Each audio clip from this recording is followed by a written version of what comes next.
تو یہ بات کہ جو فرض نماز ہے اصل اہمیت اس کی ہے. ہمارے ہاں عام طور پر مذہبی حلقوں میں اور خاص طور پر جو ذرا متصوفانہ انداز کے رنگ کے لوگ ہوتے ہیں وہ فرض کو تو بس ایسے ہی ادا کر لیتے ہیں کہ جیسے بس اس کی کوئی اہمیت نہیں ہے. بلکہ بعض لوگ وہ بھی ہیں کہ جو فرض کو ترک کر دیتے ہیں. نوافل پر سارا زور ہے، صرف رات کی نماز پر زور دیا جا رہا ہے. فرض نمازوں یہ ہم نے دیکھے ہیں، ایسے لوگ بالفعل دیکھے. یہ تمام چیزیں جو ہیں در حقیقت اس پھر راہ نبوت سے انسان کو ہٹا دینے والی ہیں. فرض کتنا فرض، نفل کتنا نفل. نوافل کے بارے میں جو ہے شریعت سے ثابت ہے، وہ تہجد بھی نافلۃ لک، حضور کے لیے تو لازم تھی، باقی کے لیے لازم نہیں ہے. جو قیام اللیل شروع میں تھا وہ لازم نہیں ہے. ہاں رمضان مبارک میں اس کی تشویق ہے، ترغیب ہے.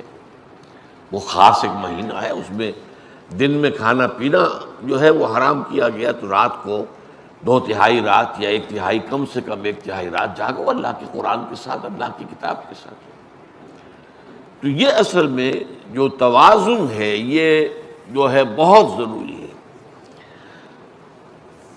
ارأیت اذا صلیت الصلوات المکتوبات، حضور آپ نے دیکھا، غور فرمائیے کہ اگر میں جو فرض نمازیں ہیں وہ ادا کروں. اب مثلا ایک حدیث مجھے اور یاد آئی، فرض نماز کی اہمیت کو بیان کرنے کے لیے حضور نے فرمایا جس شخص نے عشاء کی نماز بھی جماعت کے ساتھ ادا کی اور پھر فجر کی نماز بھی جماعت کے ساتھ ادا کی، اس کے لیے پوری رات کا قیام لکھ دیا جائے گا. فرض کی یہ اہمیت ہے. تو اذا صلیت المکتوبات صلوات المکتوبات وصمت رمضان، اور میں روزہ بھی رمضان کے روزے رکھ لوں، باقی روزہ رکھنا آپ کی مرضی پر ہے، رکھیں ٹھیک ہے، لیکن وہ لازم نہیں ہے.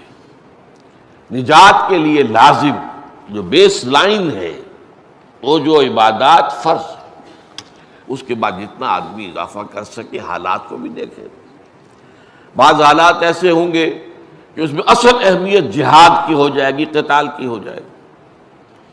اب ایسا حال بھی ہو سکتا ہے کہ اسلامی نظام قائم ہے، اسلامی حکومت قائم ہے، نظام خلافت قائم ہے، تو اب قتال کا معاملہ جو وہ حکومت کے ذمہ ہے، حکومت انتظام کرے گی.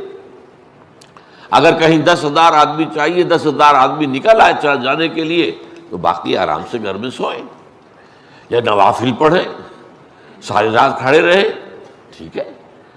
یہ تقرب بالنوافل کا موقع ہوگا. لیکن اگر اللہ کا دین جو ہے وہ مغلوب ہے، پامال ہے، اسے پاؤں تلے رودا جا رہا ہے، شریعت کی دھجیاں بکھیری جا رہی ہیں، اوامر کا استہزاء ہو رہا ہے، اور جو منکرات ہیں ان کی تبلیغ ہو رہی ہے، اس وقت آدمی نوافل میں لگا رہے. وہاں تو فرض ہو جائے گا امر بالمعروف نہی عن المنکر، جہاد، اس کی جو بھی تقاضے ہوں، اس وقت سارے تقاضے اس کو بیان کرنے کا موقع نہیں ہے. اس وقت اصل شے وہ ہوگی. اس فرض کو ترک کر کے نوافل میں لگیں گے تو یہ نوافل منہ پر دے مارے جائے. اس کو بہت زیادہ نمایاں کرنے کے لیے میں مثال دیتا ہوں کہ ذرا سوچئے. جب دامن احد میں معرکہ جاری تھا اور صحابہ کی جان پر بنی ہوئی تھی، خود حضور کی جان پر بنی ہوئی تھی، آپ کو معلوم ہے آپ زخمی ہوئے ہیں اور اتنا خون آپ کا بہہ گیا ہے کہ آپ بے ہوش ہو گئے ہیں، اور خبر اڑ گئی کہ آپ کا تو انتقال ہو گیا، شہید ہو گئے. اس وقت اگر کوئی شخص مسجد نبی میں بیٹھا ہوا درود کی تسبیح پڑھ رہا ہو، یا کوئی اور نوافل ادا کر رہا ہو، یا قرآن پڑھ رہا ہو، تو اس کے بارے میں کیا حکم آپ کا ہوگا؟ پکا منافق. حالانکہ کام تو وہ اچھے کر رہا ہے. درود کی کتنی فضیلت آئی ہے، اور نوافل ہے، یا قرآن کا پڑھنے کا ایک ایک حرف کا 10 نیکیوں کا ثواب ہے.